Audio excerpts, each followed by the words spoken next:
Praise the lord, హల్లెలూయా. దేవుని నామంలో మీ అందరికీ వందనాలు. ఈరోజు దేవుని వాగ్దానం ఏంటో చూద్దామా. దావీదు రాసిన కీర్తన 16వ అధ్యాయం 8వ వచనం. Psalms chapter 16 verse 8.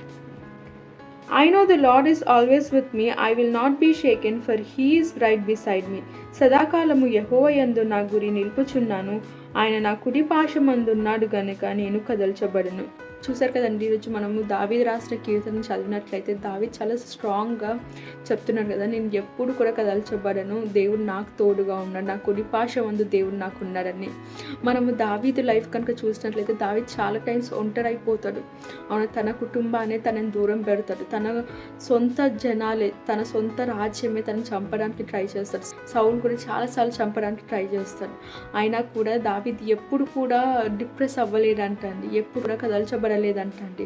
ఎందుకంటే దావీదుకి ఇది తెలిసింది ఏంటంటే ఆయన దేవుడు తనకు ఉన్నాడని, ఇది ఏమైనా సరే దేవుడు తనకి సహాయం చేస్తాడని, దేవుడు ఉన్నాక మరి ఇంకా ఎవ్వరు కూడా అవసరం లేదని దావీదుకి తెలుసు.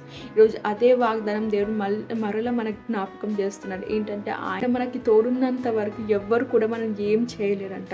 ఈరోజు ఒంటరిగా ఉన్నావా, భయపడుతున్నావా, సమస్యలలో ఇరుక్కుపోయి ఉన్నావా, అయితే దేవుడు జ్ఞాపకం చేసేది ఒకటే, ఆయనకు అసాధ్యమైనది ఏది లేదంట. తోడుగా ఉన్నాడంట, నీ కుడి పార్శ్వమందు ఉన్నాడంట, నిన్ను ఎవరు కూడా కదల్చబడలేరంట. ప్రార్థన చేసుకుందామా.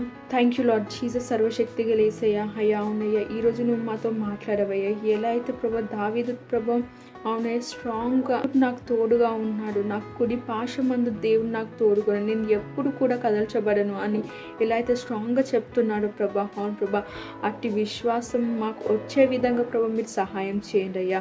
అవును ప్రభు, చూస్తున్న ప్రతి ఒక్క బిడ్డను ప్రభు మీరు దర్శించండి అయ్యా. అవునే వరకు ఉన్న ప్రతి ఒక్క సమస్యను ప్రభు తీర్చేసి ప్రభు వాళ్ళని మీరు ఘనంగా ముందుకు నడిపించమని నజరేయుడైన సర్వశక్తి గల యేసు నామములో ప్రార్థిస్తున్నాను తండ్రి. ఆమేన్.